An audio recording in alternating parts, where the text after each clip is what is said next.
Hello बच्चों, कैसे हो आप। आई होप आप सभी ठीक होंगे।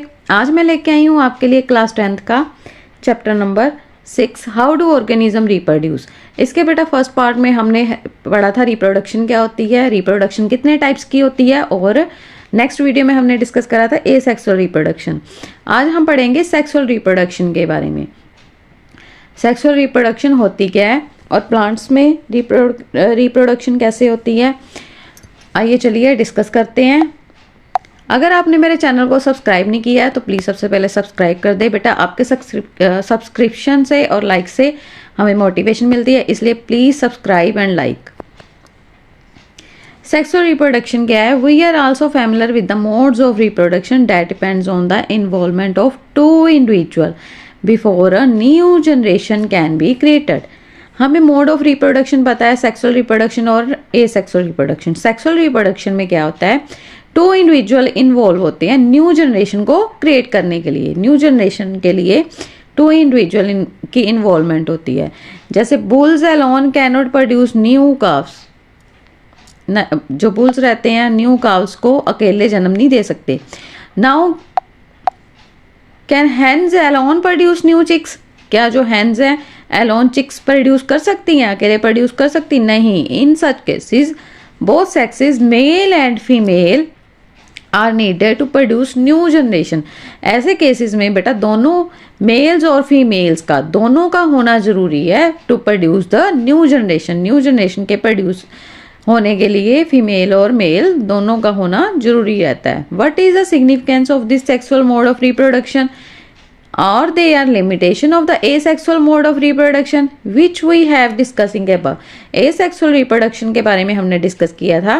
क्या सेक्सुअल मोड ऑफ रिप्रोडक्शन के भी कुछ सिग्निफिकेंस है, इसके बारे में अब हम पढ़ेंगे। Why the sexual mode of reproduction, sexual mode की रिप्रोडक्शन क्यों जरूरी है, क्यों होनी चाहिए। The creation of two new cells from one involves copying of the DNA as well as the cellular apparatus. Sexual reproduction में बेटा क्या होता है, न्यू सेल की क्रिएशंस होती है। क्या करते हैं, डीएनए की कॉपी होती है, सेलुलर अपरेटस जो भी चीज़ है सारे की क्रिएशंस होती है। DNA copying mechanism as we have noted can not be absolutely accurate and the resulted error are a source of variation in the population of the organisms. Sexual reproduction में क्या होता है बेटा, डीएनए कॉपी तो होता है but वो absolutely accurate नहीं रहता, ठीक नहीं रहता। मतलब कि same to same carbon copy नहीं बनती कि जैसा पेरेंट सेल है, जो पेरेंट है वैसे के वैसे ही सेम आगे बच्चे भी हो नेक्स्ट जनरेशन में, ऐसा कुछ नहीं होता। क्या होता है, ए सोर्स ऑफ वेरिएशंस होती है इन द पॉपुलेशन ऑफ ऑर्गेनिजम्स की पॉपुलेशन में वेरिएशंस आ जाती हैं, क्योंकि जो डीएनए जब रेप्लिकेट होता है तो उसमें कुछ फीचर्स आते हैं नेक्स्ट जनरेशन में। जैसे आपके कहते हैं ना कि नाक पापा पे गई है, आईज मम्मा पे गई है ना, ये तो बिल्कुल पूरे तो नहीं ना, फेस पूरा किसी का बिल्कुल अपनी मदर के जैसे हो, कार्बन कॉपी ऐसे नहीं रहता। बहुत ही रेयर चांस है कि कोई अपने बिल्कुल कार्बन कॉपी हो। Every individual organism can be protected by variations but in a population variations are useful for ensuring the survival of species. बेटा इस चैप्टर में हमने वेरिएशंस के बारे में भी पढ़ा था कि वेरिएशंस होनी भी क्यों जरूरी हैं। जैसे इन्वायरमेंट के अकॉर्डिंगली कुछ चेंजेस आ रहे हैं इन्वायरमेंट में, तो इस हिसाब से हमारी बॉडी स्ट्रक्चर में भी कुछ चेंजेस आते हैं, तो वेरिएशंस आती हैं जो कि हमारे लिए जरूरी है।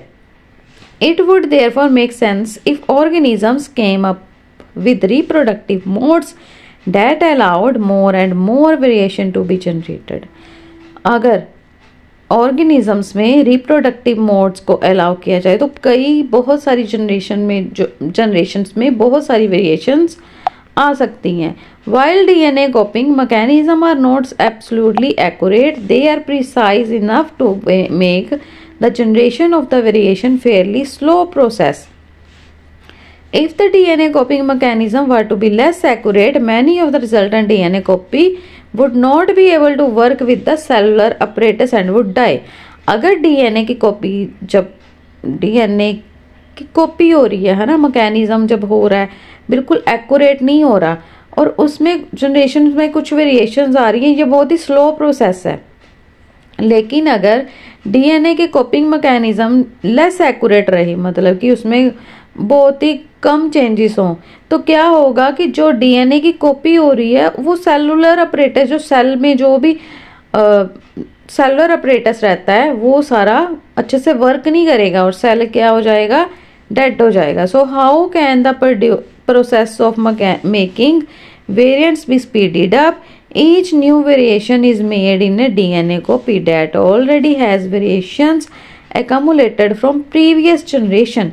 इसीलिए जो न्यू वेरिएशंस आती है डीएनए को कॉपी करते हुए वो ऑलरेडी वेरिएशंस हैं प्रीवियस जनरेशन से. जैसे generation to generation DNA copy हो रहा है तो जनरेशन टू जनरेशन डीएनए में वेरिएशंस भी आ रही हैं. Thus, two different individuals in a population would have quite a different pattern of accumulated variations. Since all of these variations are in living individual, it is assured that they do not have any real bad effect. इनके कोई bad effect नहीं होते. Combining variations from two or more individual would thus create new combinations of variants. Each combination would be novel since it would involve two different individuals. Her generation में variations आती हैं और इतनी new जो generation new combination create हो रहा है उसमें भी वेरिएंट्स हैं. Each combination would be novel since it would involve two different individual. जब भी कॉम्बिनेशन होता है टू डिफरेंट इंडिविजुअल्स का होता है, then sexual mode of reproduction incorporates such a process of combining DNA from the two different individuals during reproduction. Reproduction के दौरान जो डिफरेंट इंडिविजुअल्स के डीएनए होते हैं वो कंबाइन हो जाते हैं और जब डिफरेंट इंडिविजुअल के डीएनए कंबाइन होंगे तो वेरिएशंस आएंगी. मेजर डिफिकल्टी होगी. This create as a major difficulty if each new generation to be combination of the DNA copy from two pre-existing individuals, then each new generation will end up having twice the amount of DNA that the previous generation had. This is likely to mess up the control of the cellular apparatus by the DNA. How many ways we think of solving this difficulty? सबसे बड़ी difficulty क्या है कि जो हर एक new generation है combination of DNA, जो pre existing individuals हैं उनके डीएनए कंबाइन हो रहे हैं, उसकी कॉपीज़ बन रही है और हर जनरेशन में twice the amount of DNA twice कि दो ही जा रही हैं that the previous generation had. जो प्रीवियस जनरेशन के डीएनए हैं वो नेक्स्ट जनरेशन में जा रहे हैं, जिससे क्या होता है control of the cellular apparatus by DNA. कैसे कौन कौन सी डिफ़िकल्टी आती है? We have seen earlier that an organism become more complex. जैसे कि हमने पढ़ा था कि बॉडी में सेल के कंबाइन होने से क्या बनता है, टिश्यू बनता है. टिश्यू के कंबाइन होने से ऑर्गन सिस्टम, जो कि कम्प्लेक्स मैकेनिज्म है.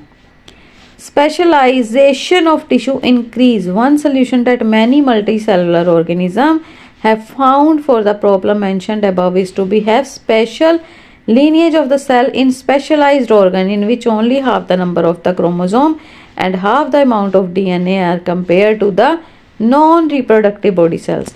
बॉडी में सेल्स जो हैं अलग अलग टाइप के हैं. रिप्रोडक्टिव सेल्स अलग हैं, नर्वस सिस्टम में अलग टाइप के सेल्स हैं, डाइजेशन सिस्टम में अलग टाइप के सेल्स हैं, एक्सक्रीटरी सिस्टम, मतलब कि हर ऑर्गन सिस्टम में अलग अलग सेल्स इन्वॉल्व रहते हैं और उनका अलग अलग मैकेनिज्म रहता है.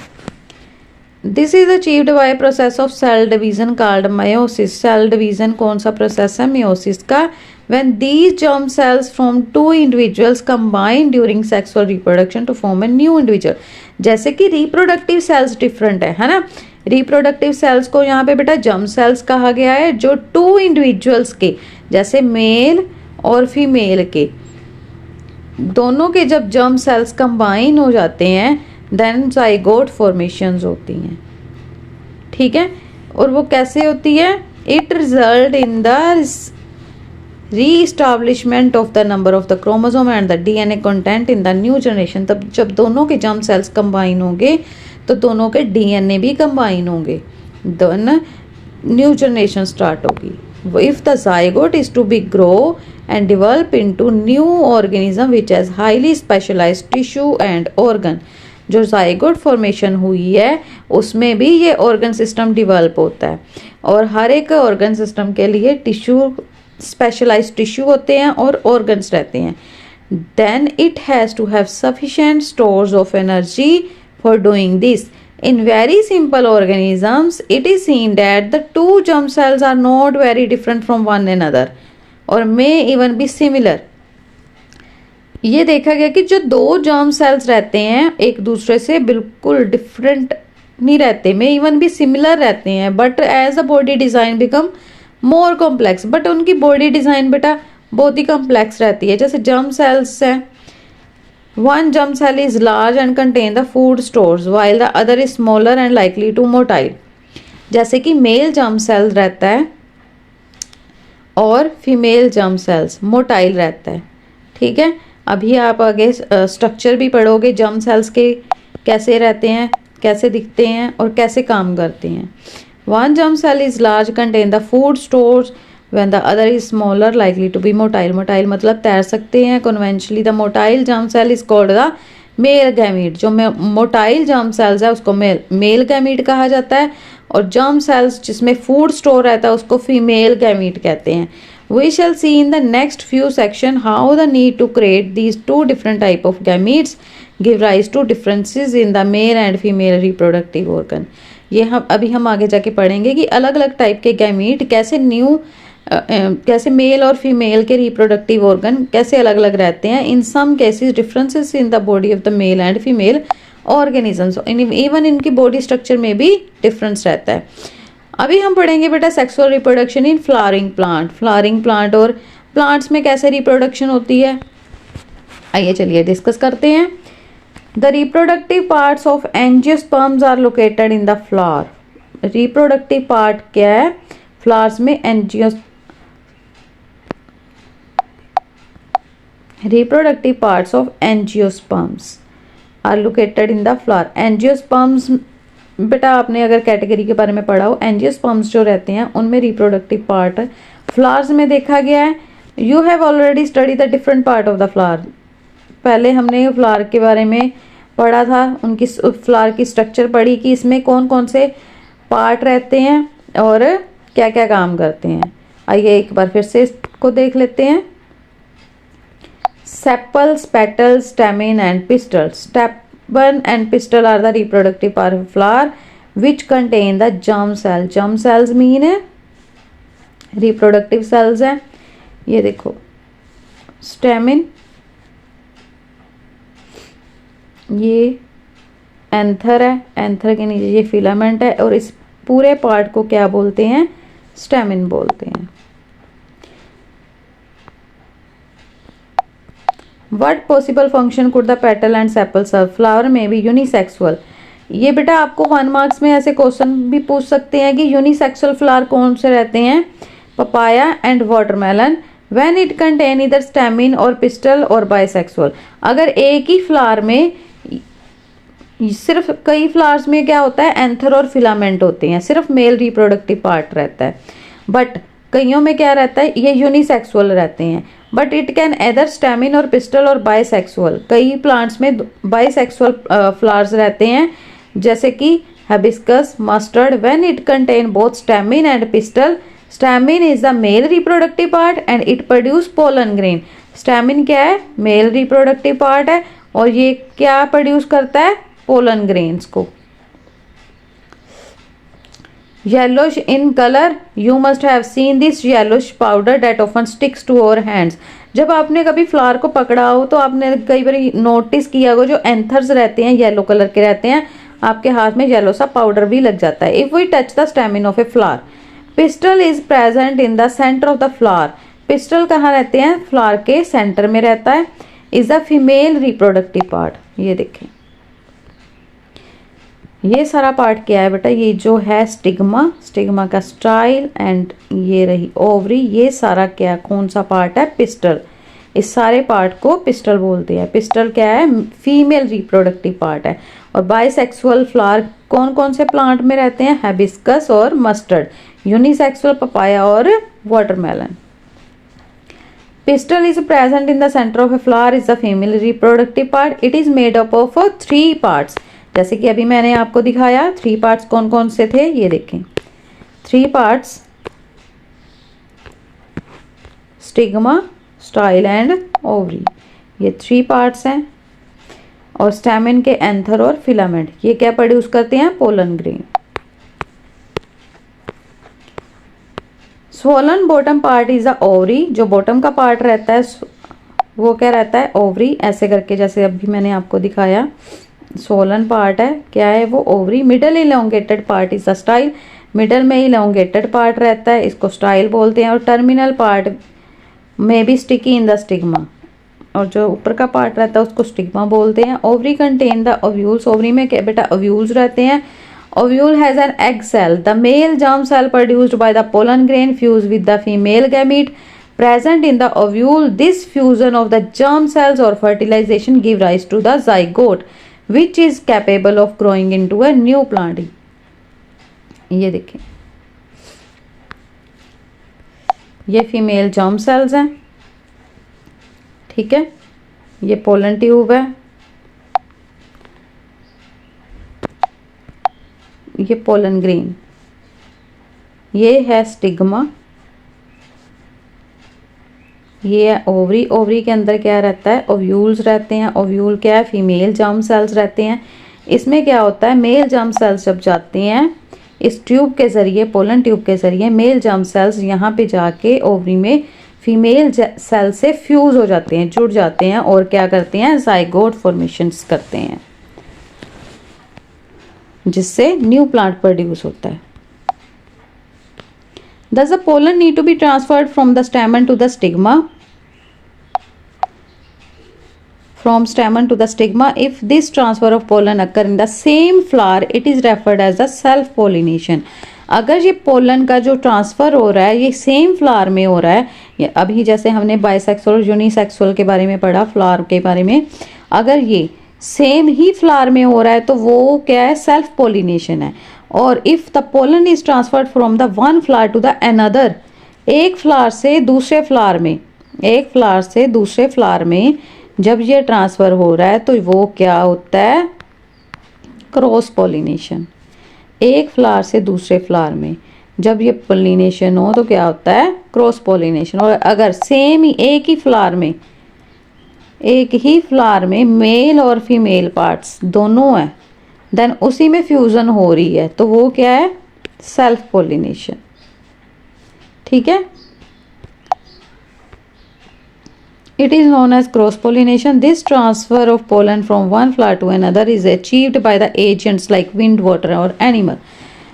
वन फ्लावर से दूसरे फ्लावर तक ये जो पोलन ग्रेन्स है, पोलन्स हैं, एक फ्लावर से दूसरे फ्लावर तक कैसे जाते हैं? क्रॉस पोलिनेशन होती तो है, लेकिन किसके जरिए जाते हैं? एजेंट कौन कौन है? विंड, वाटर और animal.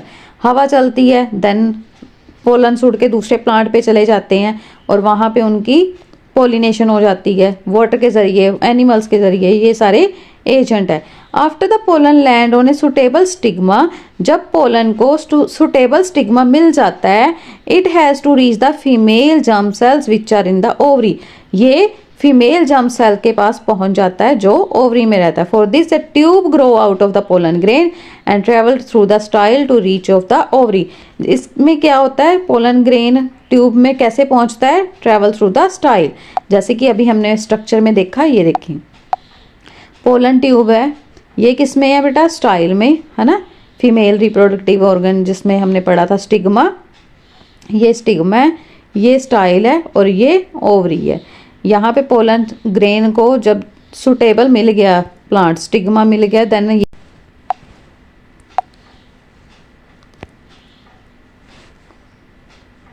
For this, a tube grows out of the pollen grain, travel through the style to reach the ovary. जैसा कि अभी हमने स्ट्रक्चर में देख लिया है सारा प्रोसेस। आई होप आपको अच्छे से समझ में आ गया होगा। ये बेटा टॉपिक 7th क्लास में भी है, पूरा अच्छे से डिटेल्स में डिस्कस करा हुआ है। अगर आपने नहीं देखा, मैंने वीडियो बना रखी है 7th क्लास की रिप्रोडक्शन की, ए सेक्सुअल रिप्रोडक्शन और सेक्सुअल रिप्रोडक्शन की, उसमें देखोगे आपको अच्छे से टॉपिक ये क्लियर हो जाएगा। इसमें भी वैसे मैंने आपको पूरी डिटेल बता दी है, आई होप आपको अच्छे से समझ में आ गया होगा। पोलन ग्रेन क्या हुआ बेटा, स्टिग्मा पे लैंड हुआ, स्टिग्मा के में से ये क्या हुआ, पोलन ट्यूब है, इसके ज़रिए ये देखो मेल जर्म सेल्स मूव हो रहा है, कहाँ पे गया, पोलन ट्यूब के ज़रिए ये ओवरी में चला गया, और यहाँ पे देखो क्या हो रही है, फीमेल जर्म सेल से फ्यूज़न हो रही है, ये देखो यहाँ पे फ्यूज़न हो रही है, ठीक है।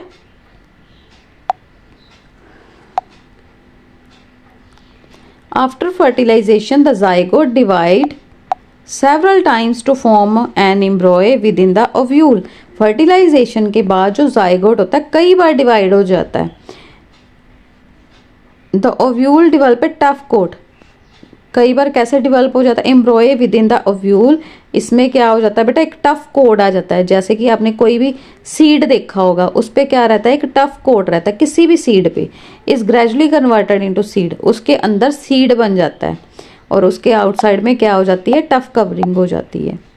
Ovary grows rapidly and ripen to form a fruit, ovary जल्दी से ग्रो हो जाती है और फ्रूट में पक जाती है। Meanwhile the petal sepal and stamen style stigma में शिवल एंड फॉल ऑफ। आपने देखा होगा बेटा कोई भी प्लांट पे पहले फ्लावर आता है फिर फ्रूट आता है, जब फ्लावर आता है उसमें जब रिप्रोडक्शन हो जाती है तो उसके अंदर बीज बन जाता है, देन बीज धीरे धीरे स्वोलन अप हो जाता है और उसके अंदर बीज बन जाता है और आउटसाइड पे उसकी टफ कवरिंग आ जाती है और वो फ्रूट में चेंज हो जाता है। कोई भी फ्रूट है, कोई भी वेजिटेबल है, फ्रूट से पहले फ्लावर्स आते हैं फिर उसके बाद fruit. Try and work out the advantages of seed formation for the plant. The seed contain the future plant or the embryo which develop into a seedling under appropriate condition. और उसके बाद क्या होता है, जो सीड रहते हैं वो फ्यूचर प्लांट में भी ग्रो हो जाते हैं, है ना, जो एम्ब्रॉय बनता है उसमें सीड में वो फ्यूचर प्लांट में ग्रो हो जाते हैं अंडर द अप्रोप्रिएट कंडीशन। जब फेवरेबल कंडीशन में उसको फेवरेबल मॉइस्चर, हर एक चीज़, ह्यूमस, सब कुछ प्रॉपर मिलेगा, देन वो नया प्लांट में ग्रो हो जाएगा। This process is known as germination. उस प्रोसेस को क्या कहते हैं बेटा, जर्मिनेशन। ये देखें, ये सीड है, जब आप इसको मिट्टी में ग्रो कर देते हो क्या होता है, इसकी क्या हो जाती है, ये रेडिकल जो रूट में चेंज हो जाता है और प्लम्यूल जो शूट सिस्टम में चेंज हो जाता है ना। ये रूट अंडरग्राउंड जमीन के नीचे मिट्टी में चली जाती है और ये शूट सिस्टम, इसके लीव्स और फ्लावर्स निकलने शुरू हो जाते हैं आफ्टर सम टाइम। इसमें बेटा नेक्स्ट टॉपिक है रिप्रोडक्शन इन ह्यूमन बीइंग्स। ये टॉपिक हम नेक्स्ट वीडियो में डिस्कस करेंगे। आई होप आपको ये सेक्सुअल रिप्रोडक्शन इन प्लांट्स का टॉपिक अच्छे से क्लियर हो गया होगा। अगर आपको कोई भी डाउट हो तो प्लीज़ कमेंट करके जरूर बताना, हम आपके सारे डाउट्स को अच्छे से क्लियर करेंगे। वीडियो अच्छी लगे तो please like, share and subscribe. Thank you.